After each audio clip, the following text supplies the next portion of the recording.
This is Optimal Health Daily, episode 811. 3 Keys to Make Time When You Feel You Don't Have Time by Laure Carter of laurecarter.com. And I'm Dr. Neil, your host and narrator. Happy Monday. Thank you for being here and welcome back to another week of Optimal Health Daily.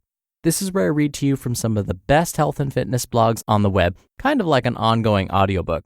And don't forget, we have 5 shows where we narrate blogs for you, covering a bunch of different topics.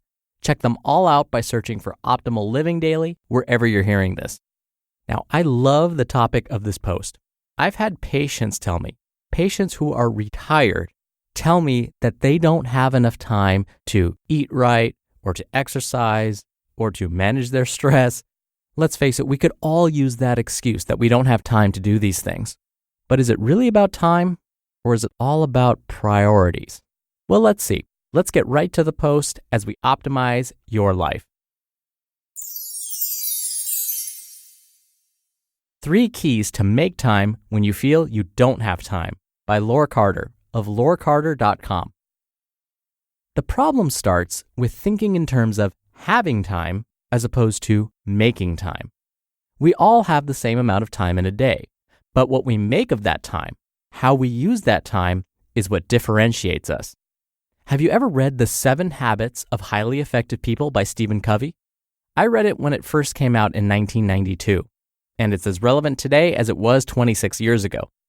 One of the habits that stuck with me all these years is my key number 1.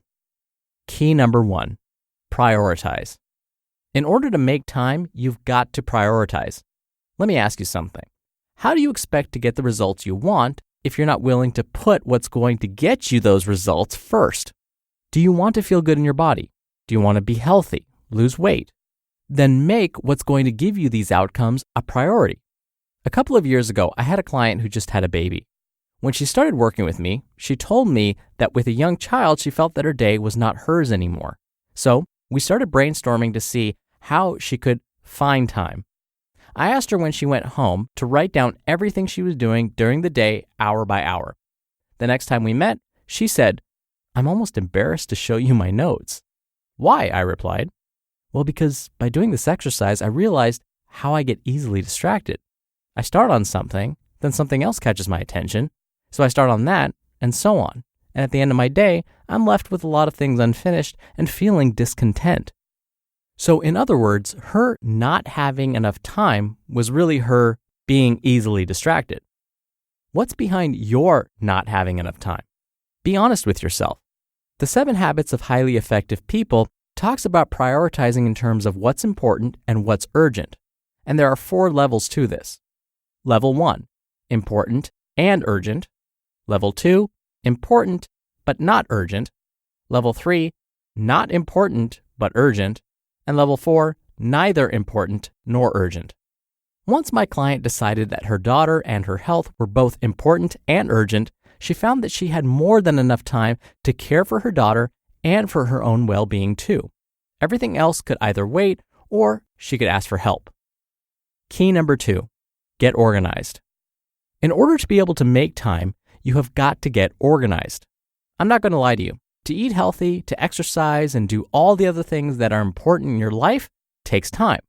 That's why you have to make time. You cannot cut corners. Imagine what would happen if your heart decided to cut corners. What you do to be healthy is as important as what your heart does to keep beating. You cannot leave it to chance. Marilyn, one of my clients, cooks her lunch for the next day every night before going to bed. I never asked her to do that. All I asked her was to prioritize, and then she made the decision that having a delicious, home-cooked lunch was a priority. When she eats her food, she feels satisfied, energized, she no longer feels sleepy, she no longer has digestive troubles, and she's in a good mood. Wouldn't she rather sit down on the couch and watch a movie or read a good book or do all the other things that are important to her but not urgent? Of course. But she was clear about what she wanted and how she wanted to feel, and that clarity got her motivated. Which brings me to my 3rd key. Key number 3, start with the end in mind. To make it worth your time, you have to be able to see it. When you have a goal, start with the end in mind. Get as specific as you can. When I first talk to someone, I like to ask them what is their desired outcome. And to feel what it would feel like once they're there. Close your eyes for a moment and feel what it would feel like to have that happen. How would you feel physically, emotionally, and spiritually? Describe to me what you would see when you look in a mirror. How would you feel wearing your favorite clothes, going to work, interacting with your coworkers, your friends, and your current or potential partner? What would living your life feel like? It's important to visualize your transformation and keep it in mind, because to change implies that you're going to do things that you don't like to do. My friend and creator of the podcast, I Am Healthy Fit, Laure says that people often think they're supposed to love everything that is good for them, and when they don't, they give up. Why? Because it makes them uncomfortable. If you want to get unstuck, you have to stop obsessing with loving everything that will help you become the best version of yourself. When you stop worrying about loving everything that's in your best interest, you let go of the expectation that if you don't love it, you can and should stop. If you release this expectation, you will be able to become more consistent and build your confidence in your ability to accomplish anything you set your mind to. Something magical happens when I take my potential clients through this journey. They see it's possible. Can you see it too? One of my coaches once told me that when you're offering this sort of transformation, you've got to let clients know that they're worthy of it and that they can get to the other side. So here's one last unplanned but super essential tip. You've got to feel worthy of being healthy, feeling lighter, and feeling sexier. It's important that you know or convince yourself that you're worth it. Otherwise, it's never going to become a priority, you'll never get organized, and you'll never feel really motivated. Many folks start by putting the cart before the horses. They start by going on a diet and not eating certain types of food. But the nature of diets is always short-term. You do them for a short while, then you go back to your life. And that's one of the reasons they don't work. In my personal experience and observations, I believe that for permanent success and change, you have to start with making time and making space in your life to achieve your goals. Then, and only then, you can act and you can choose your medium, the how. You just listened to the post titled, 3 Keys to Make Time When You Feel You Don't Have Time by Laure Carter of laurecarter.com. Dr. Neil here for my commentary. I so appreciated Laure's point that we all have the same amount of time in a day, but really the key is to prioritize. I've said this on this podcast many times before, but I've had patients and clients tell me to my face, it's easier for you. You have more time than I do. It's easier for you to work out and prepare your meals and plan. I just don't have the same amount of time. And again, we can all make the excuse that we don't have time. I try not to engage in that conversation and argue that, well, I actually have 4 jobs when I'm not working with you. But I don't go there because it's going to fall on deaf ears. Because what'll happen is then they'll just argue with me about how, yeah, I may have 4 jobs, but they're easy jobs and I don't understand what they're going through on a daily basis. And then it just becomes this downward spiral. So instead, I don't engage. And what I say is, well, what can I do to help you find the time? What can I do to help you make this a priority? And so I completely agree with Laure that it's probably a priority issue, not a time issue. And one of the best ways to make healthy living a priority is kind of just as Laure described. Make a pros and cons list. Think about the end. What will happen if you don't start exercising right now? What will happen in the next few weeks, in the next 5 years? So if you don't start exercising regularly today or eating more nutritiously today, what's that going to feel like in 5 years?